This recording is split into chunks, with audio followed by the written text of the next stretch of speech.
Hozirgi mavzu Kaniza haqida bo'ladi.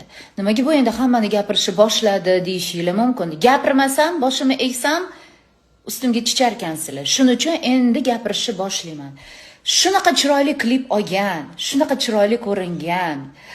Yuzi ham, figurasi ham, kiyimlari ham hammasi o'ziga yarashgan, lekin shuni kommentariyani o'qisam, negativ. Yo'q, bu klip chiqmasin, yo'q, bu likillagan, o'qigan. Sizlar qayerdan bilasizlar nima qilganini? Nega tuhmat qilasizlar? Kimni tegidan tortib olgansizlar? Tuhmat.